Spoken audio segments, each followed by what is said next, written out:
અત્યારે ભલે 21મી સદી ચાલી રહી હોય, ભારત સહિત વિશ્વમાં દીકરા દીકરી વચ્ચે ભેદ ઘટી રહ્યો હોવાની વાતો થતી હોય, પરંતુ દાહોદના ગરબાડાના જરી બુજર ગામે પુત્ર રત્નની ઝંખનામાં આદિવાસી દંપતીના ઘરે 14 દીકરીનો જન્મ થયો અને 15મા બાળક તરીકે પુત્રનો જન્મ થયો છે.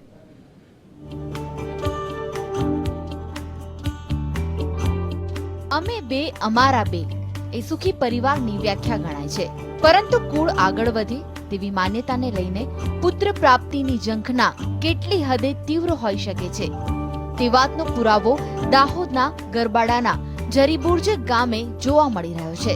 દ્રશ્યમાં દેખાતી આ બધી જ કિશોરીઓ એક જ માતા પિતાની પુત્રીઓ છે.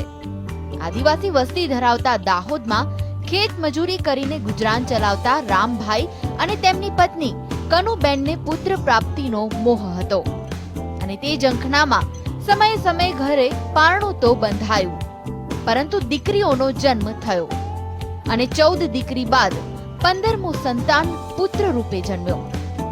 આ દંપતીની 14 દીકરીમાંથી 2 દીકરીના લગ્ન થયા છે, જ્યારે 2 દીકરીનું અવસાન થયું છે. મારે 14 છે. તને બધાનું નામ ખબર છે? એ બધું હું ભૂલી જાઉં છું, મને કઈ ખબર નથી. તો નામ લઈને બધાને ગણી શકે? પણ એવું નહીં, આપણે મને કોઈ ખરી વાત બધા જો ધ્યાન જ નહીં મળે. તારા લગ્નને કેટલા ટાઈમ થયો અને તને કેટલા છોકરાઓ છે? એ હતી નાની ઉંમરમાં હું થયો, પણ મેં હજુ આવું બધું ગણતું નહીં મારી. 14 દીકરી બાદ 15મા સંતાન તરીકે જન્મેલો પુત્ર આજે 1.5 વર્ષનો છે અને કનુબેન અત્યારે પણ ગર્ભવતી છે. તેઓ પોતાના ત્યાં 16મા સંતાનનું પારણું બાંધશે, તેમાં પણ પુત્રનો જન્મ થશે તેવી આશા રાખી રહ્યા છે. મોંઘવારીના જમાનામાં બાળકોની પરવરિશ, સ્વાસ્થ્યથી માંડીને શિક્ષણ સહિતની તમામ બાબતો અઘરી બની રહી છે. ત્યારે આ દંપતીની 4 દીકરીઓ જ અભ્યાસ મેળવી રહી છે.